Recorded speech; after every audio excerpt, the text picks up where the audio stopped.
dutambutsa. ayo ni ayahe rero? ADPR mwanya wa mbere. Buri karere uko turere ari 30 ubu wangije gusinyisha impapuro zibitse kuri Dove Hotel muri Tiruwari. ariko ari amakuru avuga yuko ngo hari insengero nazo zo muri ADPR zishobora kutagira gute kudafungurwa kuko ndaje mbiguha amakuru. Yego izo ni bo bararangije barashoje. ubwa kabiri ubwo nibwo nari buhereho ni Anglican. Abangirikani barashoje, abo mukunda kwita abaporoso barashoje. Abo ngabo bayobowe na Dr. Rambanda. Yego abo barashoje. Akaza urusengero witwa ngo ni kira ngo ni nibazagongwa n'iki n'itegeko. Itegeko ryagomba kubagonga bakanatanga ibiruta byinshi ibyo bagomba kuroserva uyu munsi wa none. Barabatiri mwe mugarutsemo banze kongera gukora ikosa n'iryabaye bwashize bakoze ibara ikosa nta nibara bakoze ntabwo rero bakongera ayo mabara rero barayiriye nasi ko imana nizazikiriho batarazisoza kupita imiripuko y'imaza abagabo bagiyeho barishimye ngo bagaruwe mu nshinga bagaruwe se barabahembye amezi 3 wapi aho kubura izahagwa kwino no guhanwa. Ahanwa gutese yakoresheje abantu amezi 3 abirukana atabahembye. Ese kwitoro ryari muri crise ariko nose yararangiye iki kwa Kristo uyu munsi wanone cyumushikanye guna gukora aya makuru mbashaka gushishikariza umukristo kugira ngo abo umukristo uhamye utanyeganyezwa n'imiyaga. Muri sengero barifunze nago bafunze urusengero usubirwa mbere n'umutima wawe ni wowe. Yesu yavuze ngo iki yavuze ngo ni muzi ko muri insengero z'Uwiteka ahubwo urwo rusengero wirwonona rurinde kabisa rinda urusengero Imana yaguhaye. Yego urumva ubaye amaso na amadirisha y'urusengero aya matwi ni imiryango urukumva y'urusengero.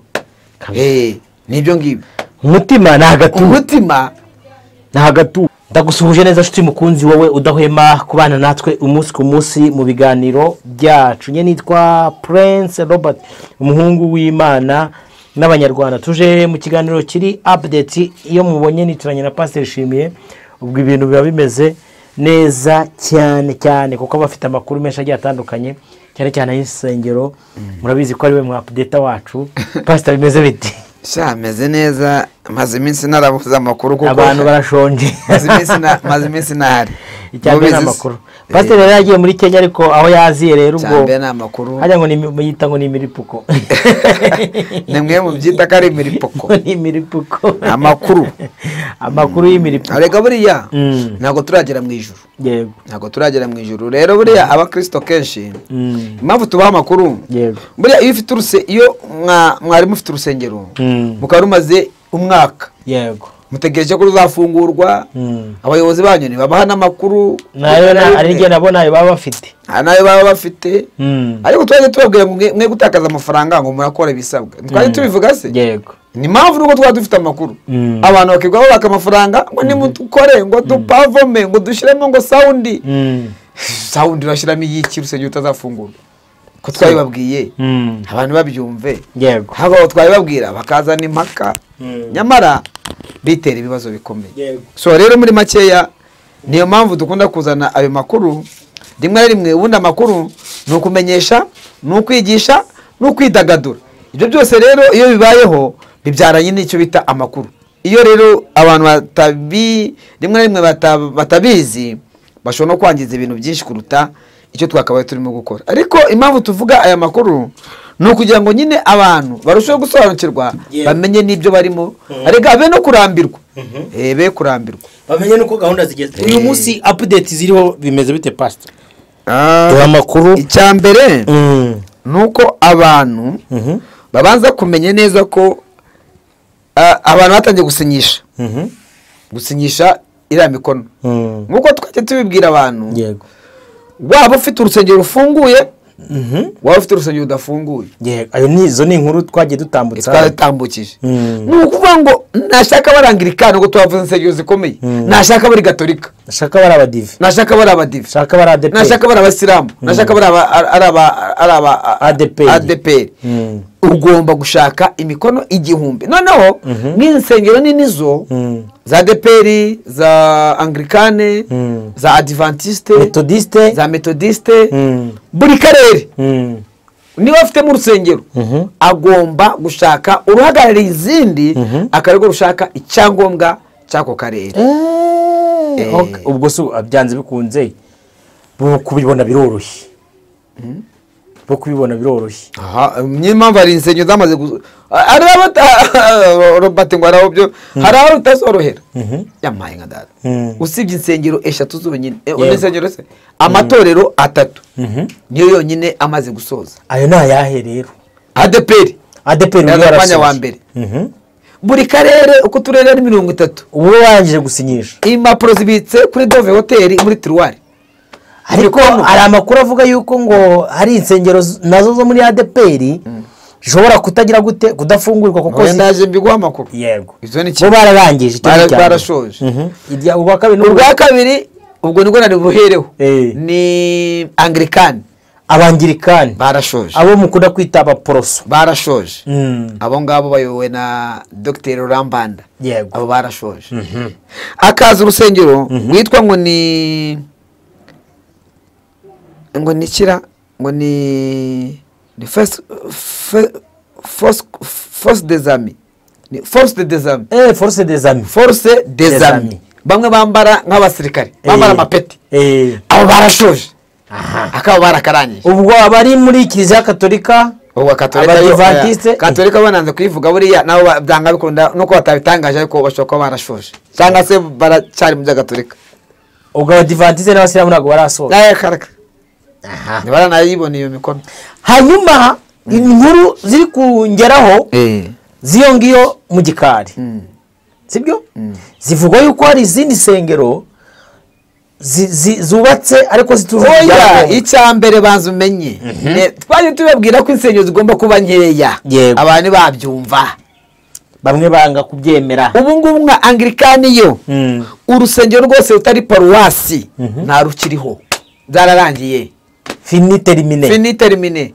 Urusengero muri Anglikani mwari mufite urusengero rutari paruwasi, ubwo nta ruriho. Ubwo paruwasi nizo zonyine zisigaye, ikitwa paruwasi gusa. Ubwo ibyari imidugudu cyangwa se amatorero niba nazo kandi nazo mu minsi mike zizagezwe kuvaho. Ubwo abaziyoboraga bazikura. Dore cyambere ngiki nuko urusengero rwose yego ajye gukora indi rwa rufunze rwa rufunguye, yego urusengero kuko ubundi reka mubwire amabwiriza neza azikonekta insengero mbese cyangwa se amatorero yose azikonekta n'amabwiriza neza muri 2026 mu kwezi kwa kabiri nibwo ibintu bizaba biri kuri line n'amabwiriza y'abantu ibintu neza musenge mukomeze mwidagadure. Ariko 2026 mu kwezi kwa kabiri urusengero rwose cyangwa se itorero ryose rizataruzuza imikono 1000 funga. Abundi se kawo isidi kudushyiramo urusengero rwose rufite urusengero cyangwa se itorero ryose rifite urusengero rutujuje ibisabwa. Ubwo ni bya biri twabonye za autorisation batire nukuvuga ngo nuko urusengero rwose rugomba kugaragaza occupation permit. Nuvuga ngo ni icyangombwa kigaragaza ko urusengero rufite ubuzira nenge. Urusengero rero ntabwo ruzabona icyo cyangombwa rutarahawe autorisation de bâtir mbere y'ubwo. Hano haruguru iwacu ku rusengero twe twubatse kera bizagenda gute n'ahandi? Izo ngizo naziriho ubwo nazo zizahita ziva. Nishaka rubwo amatafari ahiye. Hari n'insengero nini zihari za ADP, za Anglikani, za Methodiste, za Adventiste, yaba ari imisigiti ni nyinshi zihari zubatswe mbere yuko habaho ibya autorisation de bâtir. Izo zose rero zagikura he cyo cyangwa mbwira zagikura he ntaziriho.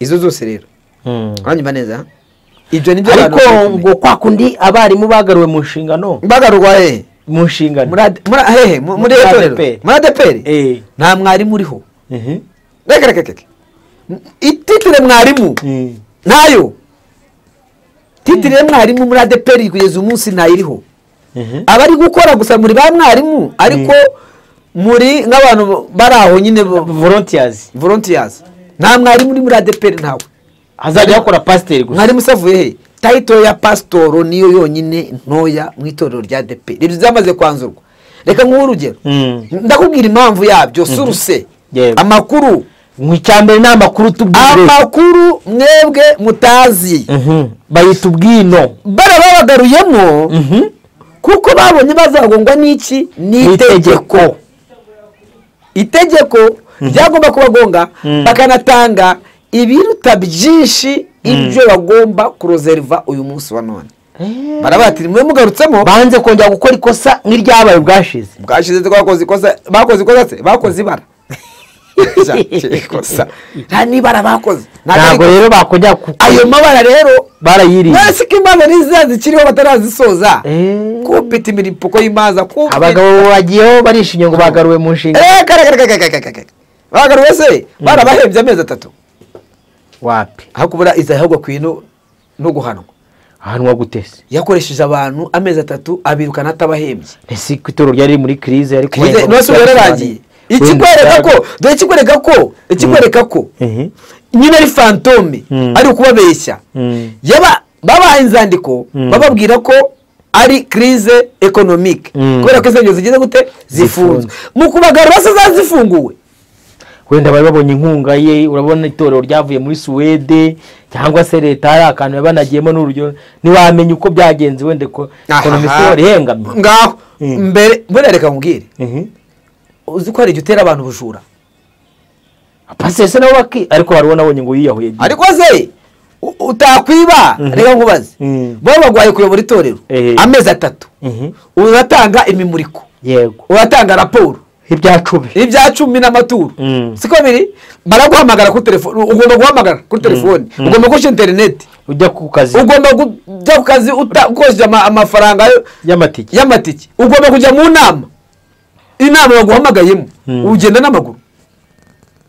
none se eka ngubaze niba uri representa w'itorero ukawuhembwa miliyoni 4 uyu muntu ukamukoresha amezi 3 utamuhembye ahubwo leta ikwiye no kuguhana umujura leta ikwiye kuguhana kuko urimo kugomesha abantu icyambere wabahaye akazi utanabahemba ubirije mu kazi kawe bafite imiryango uri kugomesha abantu nani bareze kibyo ntibisanzwe mu reka neka tubyihorere kabyo tubyihorere nibisanzwe roba leta ikabura abantu kujya gukora mu kazi ubu se nta bakoresha abakozi bo mu rugo bakabirukana batabahembye ibyo ni abahehe ubwo se bafite ubuyobozi abo bantu ubu ni abantu bakoresha abantu bakirukana niba banahari abo bantu bakwiye no gufungwa uwo mukozi niba narega mu mudugudu n'amwumve uwo mudugudu ukwiye kuvaho na komite yawo yose ikakuvaho inyamaswa nini ry'inoya wowe reka mbyemere ko inyamaswa n'ubundi ngo amafi manini batungwa n'amatoya ariko se kuza ahangaha hariho rero iterambere rikomeje kuba ari ntaryo ari agateranzamba niyo mpamvu uzashyiramo abapasitoro bakakubesha ko bakorera imana bakwiba bajijisha bagakwiba nyine bakabona ibihumbi 100 bakohereza mu 30 bakarya 70 kuko ubiba utabahemba hanyuma rero dore abarimu bagiye ngo abarimu dore abakozi bagiye kujyamo rero ayo niyo mbashaka ayo makuru abarimo mwese mubanze mumenye ko ari fantome ni iki bwo n'agakingirizo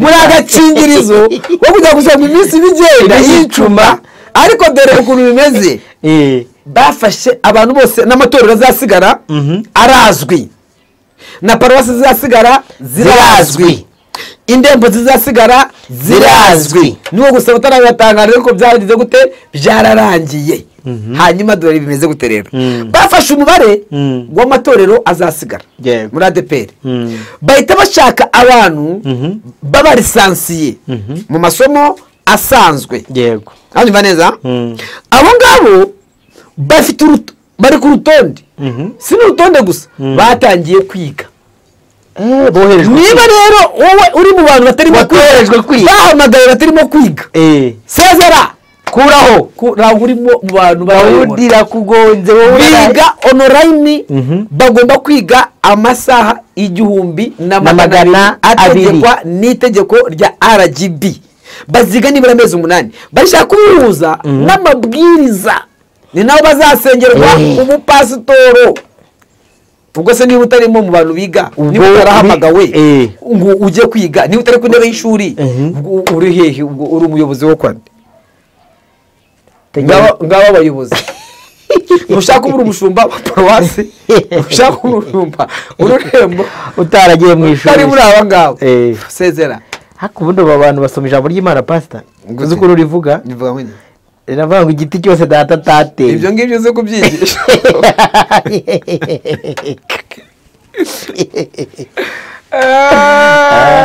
bakubwire uriya tubwira abantu hari igihe ubazanira amakuru y'ubwino nk'uku amateri ngo wowe ngo warasaze ngo pasiteri ngo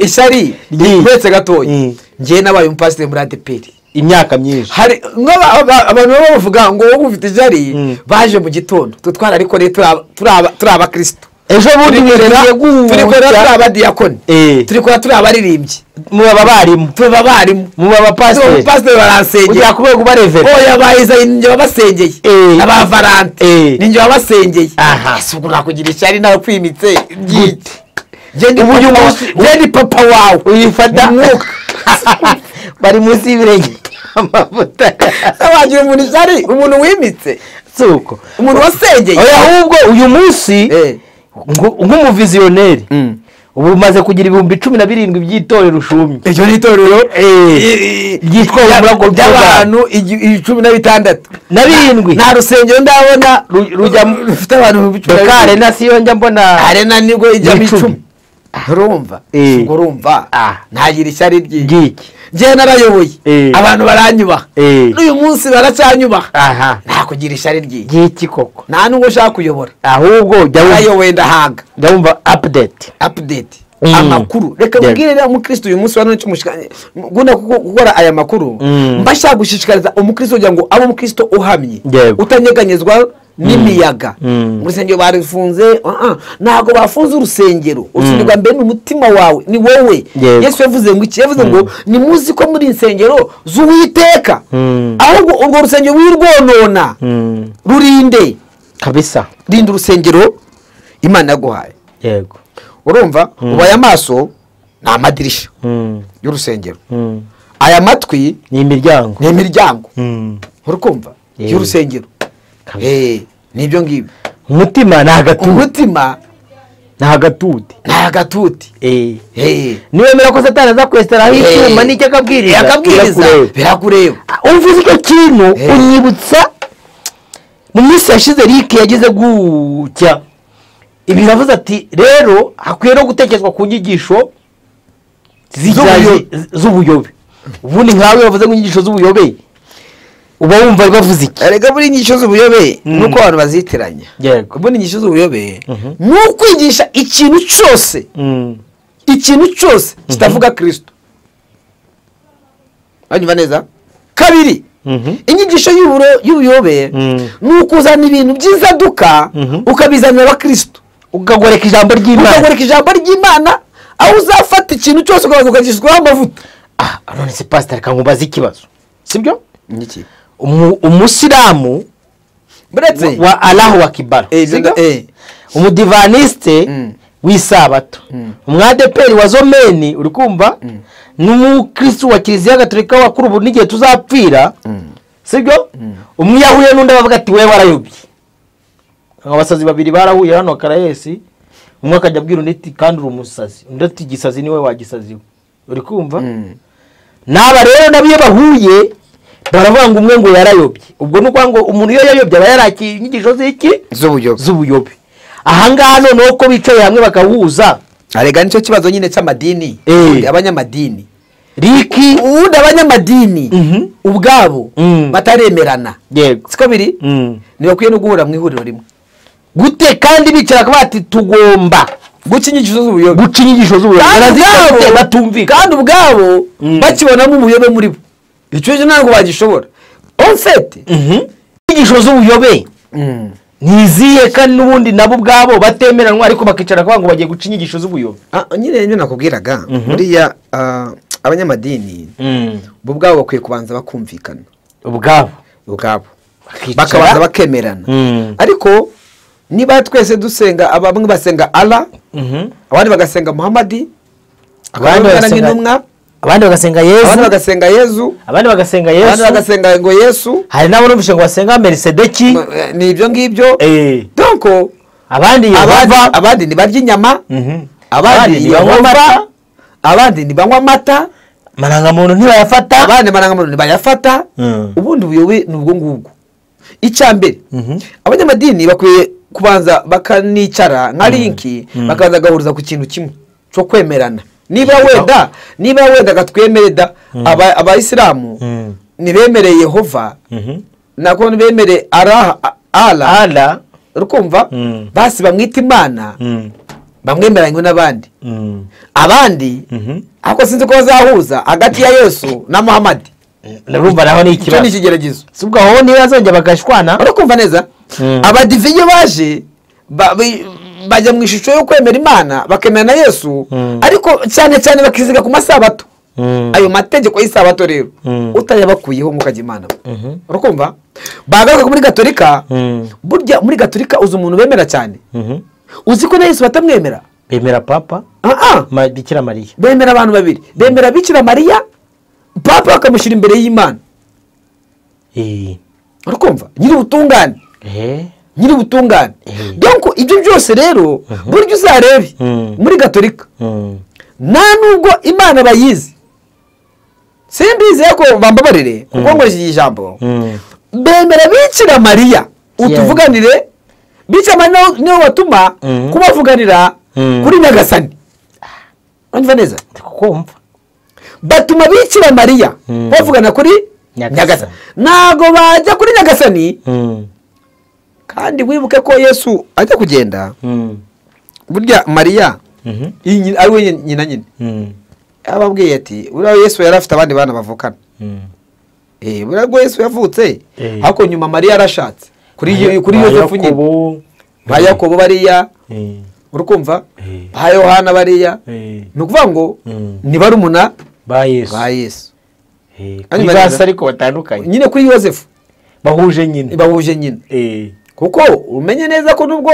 Yesu yavuze wowe mutagatifu ariko Mariya afite umugabo witwa Yosefu yarabyaye rero nyuma kubyara agiye kugenda umva ikintu yamubwiye abantu ukwiriye kubaza kumwitaho cyane yambwiye ati rero wa mwana we ndabizi ko nkubyara nzi ko waje turagiye uzamenyera abana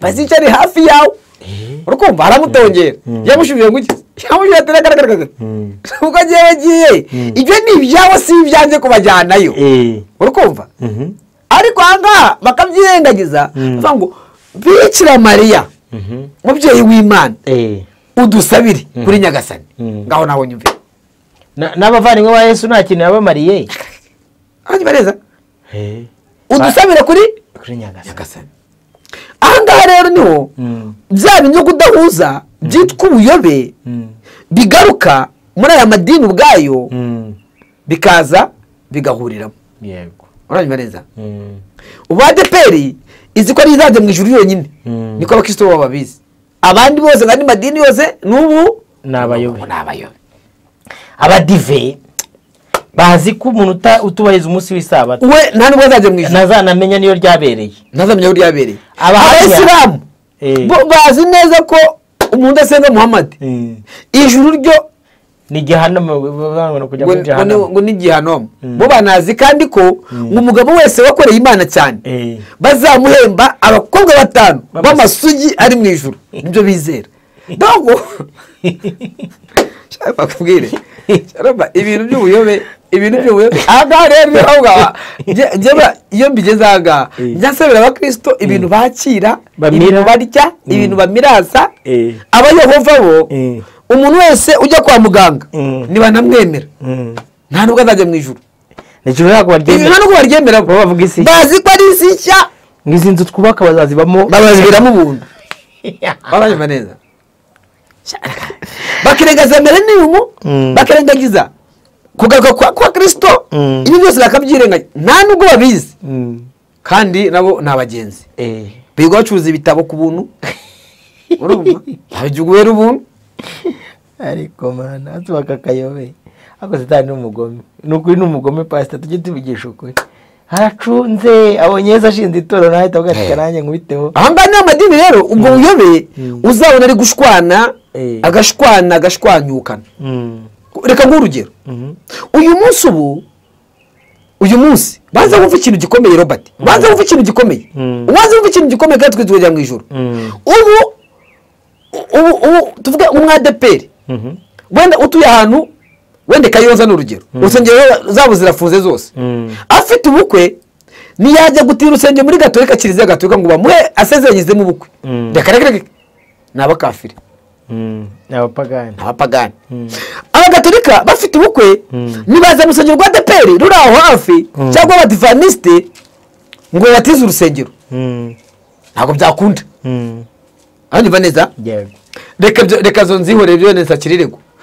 Ntabwo Assemblée de Dieu yaza kuza gupfa gutira urusengero rwa Deperi ngo babaye. Cyakoze aho Deperi baramutse batiye muri Assemblée de Dieu bashobora kuba, ariko abansambure ntabwo baza muri Deperi mu dutize urusengero. Dore dufite abageni. Shushanya umwadeperi agiye gutira urusengero mu musigiti. Aho ngo no kujya no kwanza gukuramo inkweto usi wanyura he n'imico ni nta nubwo ari nimwe na gatuta. Donc ubwo uyobe bwose ni twise uyobe usanga kandi bavuga ngo bari gushaka gusenga Imana imwe, ariko ugasanga bafite Imana nyinshi. Aho niho abakristo rero baza kurira ibyo kurya no kubimira bikazabarurira. Babwira inzira yonyine, dore ngiyi y'impereza.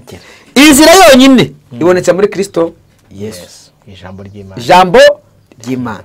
Yavuze ngo ni nge nzira, ukuri n'ubugingo. Sivuze ngo nimvuye mu madini yanyu, nuko amadini muyabemo, abapasiteri nimwe mu madini, ariko cyambere nimaze muhuze mwebwe nk'abapasitoro, nk'abashumba. Nimwamara guhuza mukomenya ko mukorera umwami umwe, banyumva neza, bizatuma ibintu byose bigenda neza. Imana rero ibahe umugisha mu izina rya Yesu Kristo, amen. Numva ko umupasiteri umukristo kuri Deperi we nagiye gusengera muri restoration, numve ko byacitse. Numva muri restoration we yagize ibihe byiza, bateguye igiterane akaza muri Deperi, numve ko byacitse. Oya, ahubwo tubohera umugozi umwe, nibwo Imana izatira gute, izatubatura mu izina rya Yesu. Umuntu wese nakora ibyo gukiranuka, Yesu Kristo arahari. Amen. Imana ibahe umugisha. Ndagushimiye wowe wabanye natwe muri iki kiganiro cyacu, ngubwire ngo ibiganiro byacu nakagaruka. Shalom nawe utaha. Ciao.